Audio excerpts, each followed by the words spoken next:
नमस्कार दोस्तों, मैं हूं अर्पित और एक बार फिर से आपका स्वागत है। क्या प्रधानमंत्री नरेंद्र मोदी की सरकार सुप्रीम कोर्ट में वक्फ बिल कैंसिल होने से बचाने के लिए किसी भी हद तक जाने को तैयार है?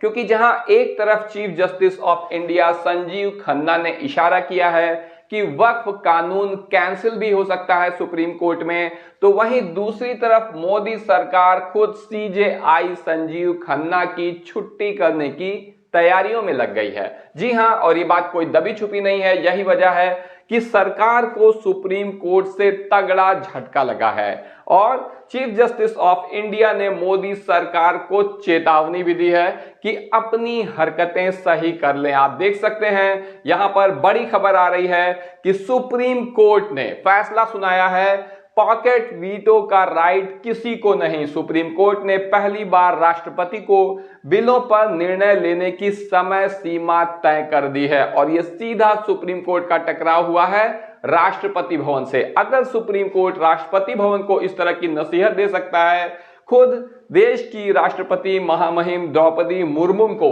संविधान का पाठ पढ़ा सकता है, तो आप समझ सकते हैं कि मोदी सरकार की तो नींव ही हिल गई है। मोदी सरकार इस वक्त बुरी तरह से घबराई है, क्योंकि आप अच्छी तरह से समझ लीजिए कि चाहे राज्यपाल हो चाहे राष्ट्रपति हो, ये असल में रबर स्टैंप माने जाते हैं, क्योंकि असली जो ताकत है हमारे संविधान के हिसाब से वो कार्यपालिका में होती है, संसद में होती है, विधानसभाओं में होती है और चुनी हुई सरकारें ही फैसला लेती हैं, उस पर अमल करते हैं ये लोग। ऐसे में किसी की मनमानी नहीं चलेगी। सुप्रीम कोर्ट ने यह आदेश दिया है। आप देख सकते हैं दैनिक भास्कर की खबर, राज्यपाल के बाद राष्ट्रपति पर भी सुप्रीम कोर्ट सख्त। कहा, राष्ट्रपति के पास पूर्ण वीटो का अधिकार नहीं है, 3 महीने में बिल पर फैसला लेना अनिवार्य होगा। और ये पूरा मामला है तमिलनाडु का। आप देखिए, तमिलनाडु के 10 बिल रोकने पर सुप्रीम कोर्ट सख्त। राज्यपाल के फैसले को बताया अवैध और कहा कि आप संविधान से चलें, पार्टियों की मर्जी से नहीं। ये बहुत ही तल्ख टिप्पणी है। राज्यपाल को कहा जा रहा है कि संविधान के हिसाब से काम करना होगा, पार्टियों की मर्जी से नहीं, क्योंकि राज्यपाल की नियुक्ति केंद्र सरकार के दम पर होती है और जब तक सरकार चाहती है, जिस व्यक्ति को चाहती है वो नियुक्त होता है। ऐसे में लगातार देखा गया है कि केंद्र सरकार राज्यों में हस्तक्षेप करती है राज्यपाल के माध्यम से। ऐसे में सुप्रीम कोर्ट ने मोदी सरकार को बेनकाब कर दिया है, क्योंकि तमिलनाडु की जो स्टालिन सरकार है उसके कामकाज में लगातार मोदी जी और उनके चाणक्य हस्तक्षेप कर रहे थे, रोक टोक कर रहे थे। ऐसे में सुप्रीम कोर्ट ने तगड़ा झटका दिया है और राज्यपाल को फटकार लगाई है और अब कहा जा रहा है कि सुप्रीम कोर्ट वक्फ कानून को भी कैंसिल कर सकता है। जी हां, वक्फ कानून अब लोकसभा और राज्यसभा से निकलकर पहुंच चुका है सुप्रीम कोर्ट में और यहां पर वक्फ संशोधन अधिनियम 2025 को राष्ट्रपति की मंजूरी मिलने के बाद यह कानून का रूप तो ले चुका है, लेकिन अभी मामला सुप्रीम कोर्ट में फंसा हुआ है। सुप्रीम कोर्ट का ऐतिहासिक फैसला, तमिलनाडु के 10 बिल अब कानून बिना राज्यपाल या राष्ट्रपति की मंजूरी के। अब पहली बार ऐसा हुआ है कि देश में कानून बना है, तो अगर सुप्रीम कोर्ट चाहे तो वो न केवल राज्यपाल बल्कि राष्ट्रपति को भी चुनौती दे सकता है। ऐसे में सरकार के पास इतनी ज्यादा ताकत नहीं है कि वो सुप्रीम कोर्ट को निग्लेक्ट कर सके। तो क्या ये मोदी सरकार के गाल पर एक तमाचा है? सुप्रीम कोर्ट की तरफ से आपकी जो भी राय हो कमेंट करके जरूर बताएं।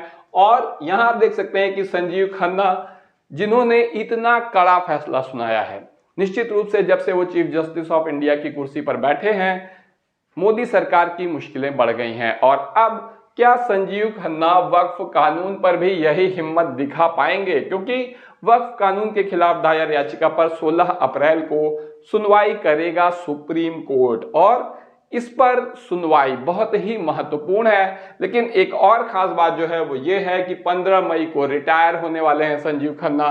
ठीक सुनवाई के 1 महीने बाद, यानी 1 महीने बाद संजीव खन्ना रिटायर हो जाएंगे। ऐसे में मोदी सरकार, जो कि निश्चित रूप से संजीव खन्ना के रुख से घबराई हुई है, उसने ये योजना बनाई है कि किसी तरीके से संजीव खन्ना सुनवाई करने ही ना पाए। और आप ये देख सकते हैं इसी रणनीति के तहत वक्फ कानून पर केंद्र भी सुप्रीम कोर्ट पहुंच गया है और दायर किया है कैविएट।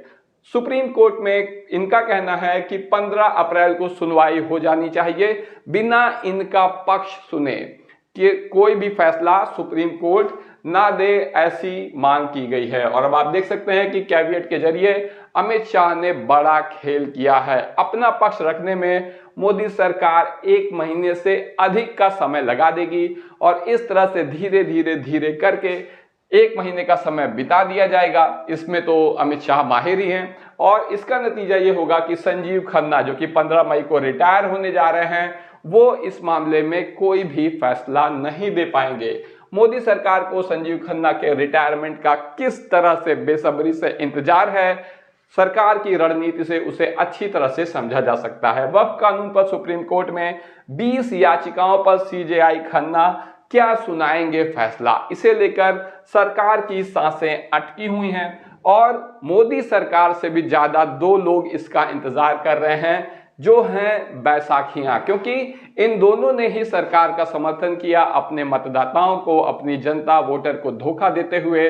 और अब अगर ये कानून सुप्रीम कोर्ट में जाकर कैंसिल हो जाता है तब इन दोनों का क्या होगा, ये सोचने वाली बात है। आपकी जो भी राय हो कमेंट करके जरूर बताएं। वीडियो को लाइक करिए, चैनल को सब्सक्राइब करिए, अपने दोस्तों के साथ शेयर करना ना भूलिए। धन्यवाद।